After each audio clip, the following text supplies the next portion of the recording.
Hello दोस्तों, कैसे हैं आप सब। उम्मीद करते हैं कि अच्छे होंगे। दोस्तों, एक बार फिर मैं आपका स्वागत करता हूं आपके अपने YouTube channel Giri ji online पे। दोस्तों, चूँकि वीडियो नहीं आ पा रहा है, थोड़ी व्यस्तता चल रही है, तो आज हम आप लोगों के समक्ष इस YouTube चैनल के माध्यम से लेके आए हैं एक बहुत ही अच्छा टॉपिक।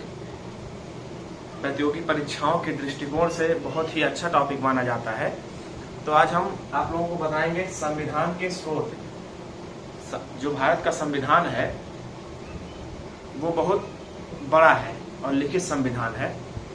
अपने भारत का संविधान है, बहुत सारे देश से कुछ न कुछ लिया गया है, स्रोत ऐसे लिए गए हैं, जैसे राष्ट्रपति शासन हुआ, मूल अधिकार हुआ, मूल कर्तव्य हुआ। ये सारी चीजें अनेक देशों से लेकर के अपने भारत के संविधान में सम्मिलित की गई हैं। तो आज हम उसी के बारे में आप लोगों को बताएंगे। तो चलिए शुरू करते हैं। संविधान दोस्तों अपनाया गया था अपना, जो बनके तैयार हो गया था 26 नवंबर 1949 को। इसके पहले बनके तैयार हो गया था और 26 नवंबर 1949 को जो है ये हमारे देश, हमारे संविधान सभा ने अपनाया था इसको, और लागू जो है 26 जनवरी 1950 के दिन, जिस दिन हमारा भारत देश जो है गणतंत्र हुआ था। स्वतंत्रता तो मिल गई थी 1947 में ही, 1947 में ही स्वतंत्रता मिल गई थी, लेकिन फिर गणतंत्रता मतलब पूर्ण रूप से आजाद कब हुआ, ये 26 जनवरी 1950 को। पहले दोस्तों जब संविधान बनके तैयार हुआ था और जब लागू हुआ था तो उसमें 395 अनुच्छेद थे और 22 भाग थे और 8 अनुसूचियां थी, ठीक है, और 14 भाषाएं थी। भाषाएं जो है वो 14 थी जब ये पहले लागू हुआ था, मतलब कि 26 जनवरी 1950 के दिन।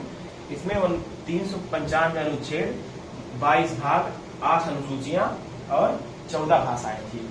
और दोस्तों समय समय पे संशोधन भी होना स्वाभाविक है, क्योंकि पहले जो 1950 का भारत था वो आज के भारत से कहीं अलग था। तो आज समय बदला, यहाँ तक कि ये समझ लीजिए कि ऋतुएं भी बदल रही हैं, धीरे धीरे आगे पीछे होती रहती हैं, मौसम भी बदल रहा है। तो मतलब अब जो संविधान में संशोधन जो हुआ वो अब जो है 445 अनुच्छेद हुए और 22 भाग हुए और 4 अनुसूचियां बढ़ गई, तो 12 अनुसूचियां हो गई और 14 भाषाओं के बाद में 8 भाषाएं और इसमें मिल गई। 8 भाषाएं मतलब कि ये हो गई 22 भाषाएं टोटल। इस समय जो है वो अपने भारत देश में 22 भाषाओं को मान्यता दी गई है। चलिए आगे बढ़ते हैं। अब हमारा संविधान जो है वो किन किन देशों से मिलकर बना है, हम ये आप लोगों को बताएंगे। सबसे पहले हम आप लोगों से ये कहना चाह रहे हैं, अगर आप लोग इस चैनल पर नए हों तो चैनल को सब्सक्राइब जरूर करिए और बेल आइकन को दबाइए, ताकि हमारा नया वीडियो, चूंकि इस चैनल पे दोस्तों नई नई नौकरियों से संबंधित सारी जानकारी पहले दी जाती है। तो आप लोग बेल आइकन को दबाएं ताकि हमारी सारी वीडियो जो है आप लोग तो पहुंचे और पता चल सके, ताकि आप लोग जानकारी पा सके। दोस्तों, इंग्लैंड से हमारे जो संविधान के स्रोत हैं इंग्लैंड देश से भी लिया गया है। इकहरी नागरिकता मतलब सिर्फ एक देश की नागरिकता आपके पास होगी, मतलब कि जैसे इंग्लैंड में इकहरी नागरिकता है तो इंग्लैंड से इकहरी नागरिकता मिल गई है। जैसे आप लोग को भारत की अगर नागरिकता है तो आपको दूसरे राष्ट्र की नागरिकता नहीं दी जाएगी, इसका मतलब सीधा सा ये होता है। ये लिया गया है अपने देश में जो है वो एकल नागरिकता है। राष्ट्रपति की क्षमा दान शक्ति मतलब जो अपराधी होते हैं, जिनको जैसे मान लीजिए सजा याफ्ता है वो, जैसे किसी अपराधी को कोर्ट ने उम्र कैद की सजा सुना दिया, तो उम्र कैद की सजा सुना दिया या फिर फांसी की सजा सुना दिया। फांसी की सजा मिलने के बाद एक ऑप्शन उसके पास फांसी से बचने के लिए और होता है राष्ट्रपति के पास ये शक्ति होती है कि उसे वो क्षमादान दे सकता है, उस अपराधी को वो क्षमा दे सकता है। ये जो स्रोत है ये इंग्लैंड से लिया गया है। नियंत्रक एवं महालेखा परीक्षक का एक पद होता है, इसका प्रावधान जो है वो इंग्लैंड से लिया गया है। संसदीय शासन प्रणाली जो जिस प्रणाली से अपना संसद चलता है, ये जो है इंग्लैंड से लिया गया है। बाकी ढेर सारी चीजें इंग्लैंड से ली गई है, लेकिन मुख्यतः जो चीजें ली गई हैं हम आप लोगों को बता रहे हैं। अमेरिका सबसे इंपॉर्टेंट, ये मौलिक अधिकार, ये मौलिक अधिकार जो है 12 से 35 में है। 12 से 35 अनुच्छेद में मौलिक अधिकार अपना है, ये लिया गया है अमेरिका से।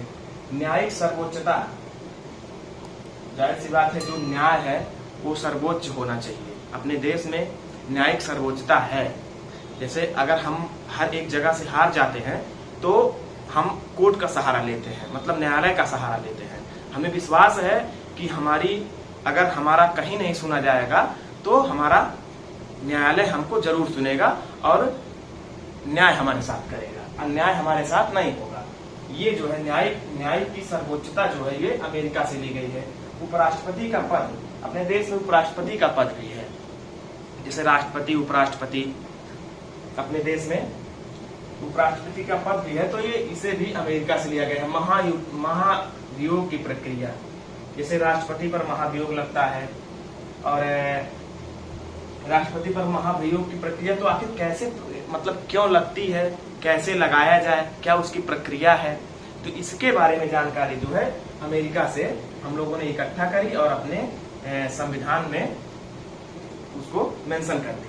वित्तीय आपात, ये जो है वित्तीय आपात की जो अनुच्छेद हमारे 360 में है, वित्तीय आपात, जैसे मान लीजिए कि जब बहुत बड़ी पैसों की मतलब जब कमी होती है, तो जैसे एक संचित निधि होती है, जब उसमें पैसों की कमी होती है तो हमें वित्तीय, जैसे मान लीजिए बहुत ज्यादा महामारी आ गई, उसमें बहुत ज्यादा पैसे खर्च हो गए, जैसे कोरोना भी आया था, उसमें बहुत ज्यादा पैसे खर्च हो गए, तो सरकार के पास जब पैसे नहीं बचेंगे, खजाना खाली हो जाएगा, तो उस स्थिति में वित्तीय आपात की घोषणा जो है वो राष्ट्रपति करता है, जो अनुच्छेद के 360 अनुच्छेद में ये वर्णित है दोस्तों। वित्तीय आपात 360, अभी हम आगे आप लोगों को बताएंगे।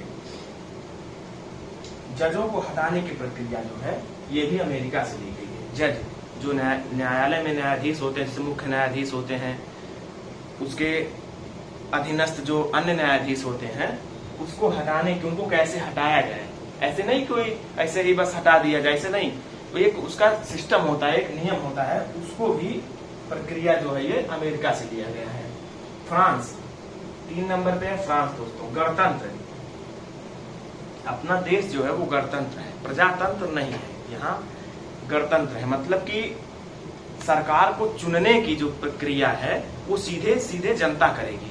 जैसे वोट पड़ते हैं 18 साल पे, वोट पड़ते रहते हैं, जैसे मुख्यमंत्री का चुनाव हुआ, राष्ट्रपति का, प्रधानमंत्री का चुनाव हुआ, तो ये सीधे जनता करेगी, इसी को गणतंत्र हम बोलते हैं। भारत का राष्ट्राध्यक्ष जनता द्वारा चुना जाएगा एक निश्चित समय के लिए। जैसे अपने देश में प्रधानमंत्री होता है, उसकी जो अवधि होती है वो 5 साल की होती है, तो यही चीज इसका। प्रजातंत्र, जैसे इंग्लैंड में दोस्तों प्रजातंत्र है, थाईलैंड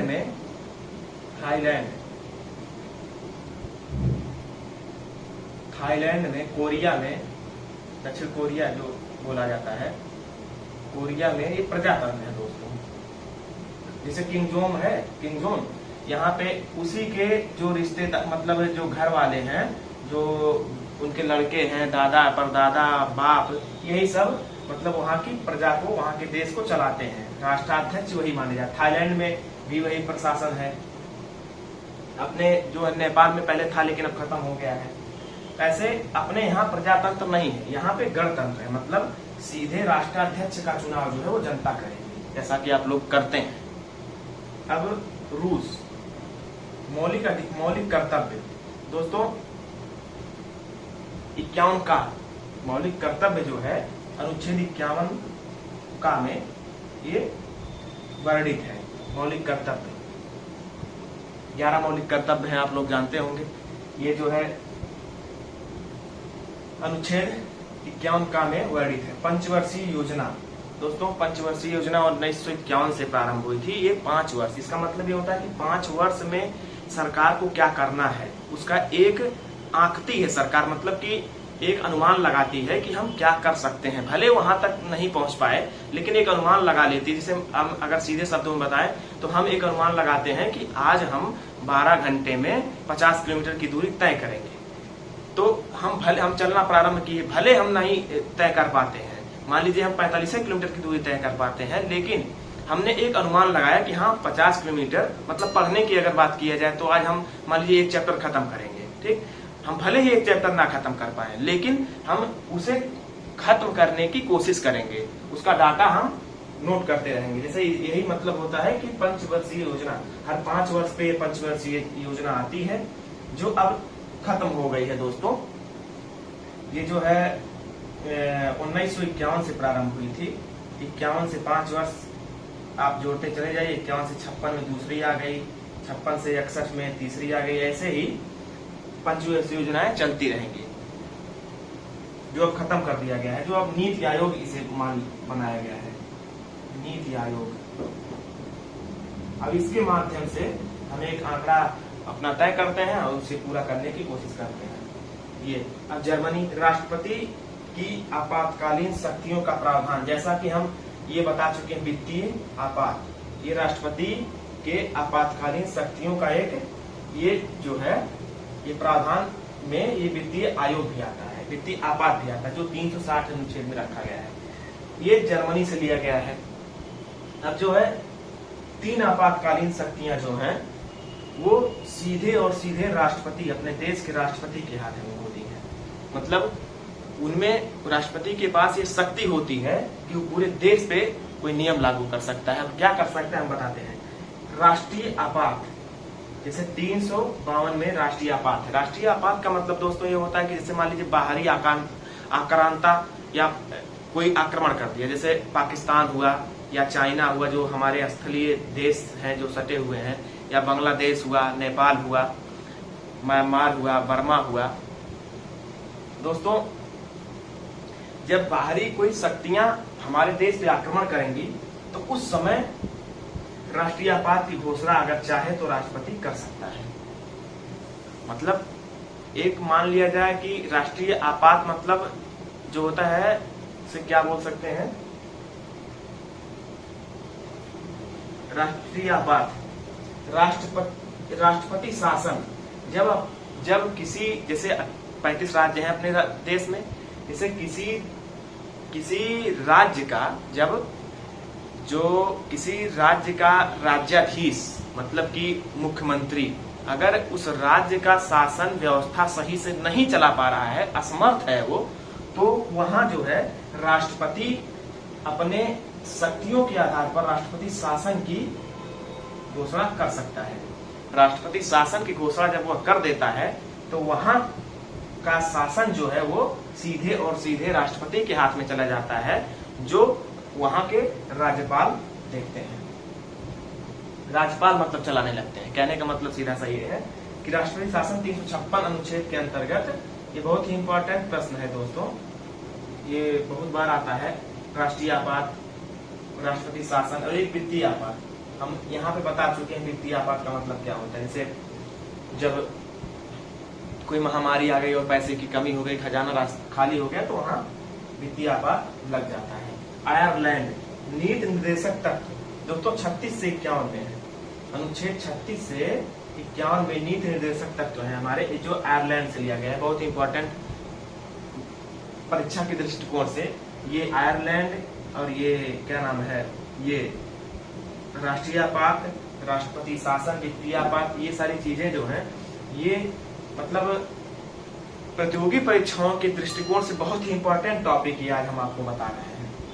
दक्षिण अफ्रीका की बात अगर करी जाए तो संविधान संशोधन की प्रक्रिया 368 में, जैसे हमने पहले संविधान में जो है 395 अनुच्छेद थे, तो अगर संशोधन की प्रक्रिया 368 के अंतर्गत हमारे संविधान में ये व्यवस्था नहीं करी गई होती तो 395 अनुच्छेद जो समय समय पे बदले हैं उनमें काखा गाघा या फिर मतलब एक अनुच्छेद में कईयों खंड जोड़ दिए गए हैं, तो बदलाव अगर हुआ तो हम वो बदलाव कहाँ ऐड करते, मतलब अभी तक जो है 395 अनुच्छेद ही रह जाते जो पहले बन चुके थे।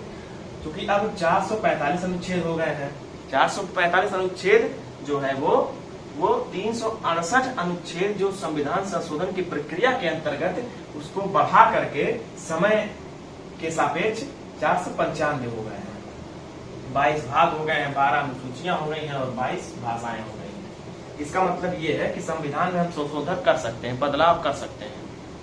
ऑस्ट्रेलिया से समवर्ती सूच लिया गया है। प्रस्तावना की भाषा, प्रस्तावना हम भारत के लोग, ये जो शुरुआत होता है ये प्रस्तावना की भाषा में कौन सी भाषा यूज हुई है, इसको हम प्रस्तावना की भाषा जो है ऑस्ट्रेलिया से लिए हैं। दोस्तों ये जो है आप लोग अच्छे से इसको दोहराइए। अगर एक बार में ना समझ में आए तो वीडियो को 2-3 बार जरूर देखिए। जब हम वीडियो को 2-3 बार देखते हैं तो हमारे दिमाग में पहली बार तो कम समझ में आता है, लेकिन दूसरी और तीसरी बार जब हम कंटिन्यू उसे देखते रहते हैं तो ज्यादा से ज्यादा समझ में आता है और चीजें हमको भूलती नहीं है। और इधर देखिए परीक्षाएं भी अब आने वाली हैं, चूंकि अभी चुनाव जो नगर निकाय का चुनाव है वो अभी प्रारंभ हो चुका है। तो इस चुनाव के बाद में जहां तक अनुमान ये लगाया जा रहा है कि परीक्षाएं जो रुकी हुई परीक्षाएं हैं वो परीक्षाएं होंगी, और कुछ आगे वाली भी परीक्षाएं, आने वाली भी परीक्षाएं हैं, वो भी उत्तर प्रदेश सरकार हो या फिर भारत सरकार हो उसके माध्यम से आएंगी ही। तो आप लोग जब निरंतरता बनाए रखेंगे तो आप लोगों को पछतावा नहीं होगा, पढ़ाई का पछतावा नहीं। तो आप लोग जब पेपर आ जाएगा तो फिर पढ़ना स्टार्ट करेंगे तो फिर बात बनेगी नहीं। अभी से आप लोग, ताकि जब पेपर आए, एग्जामिनेशन आए, तो आप लोग सीधा सा एक प्रैक्टिस सेट लीजिए और उसे करते जाइए। मॉडल पेपर लीजिए और करते जाइए, तब अच्छे से आप लोग सफल हो पाएंगे। दोस्तों अगर आप इस चैनल पर नए हो तो चैनल को सब्सक्राइब करना ना भूलें और बेल आइकन को दबाएं ताकि हमारा नया नया वीडियो आप तक पहुंचता रहे। नमस्कार दोस्तों, जय।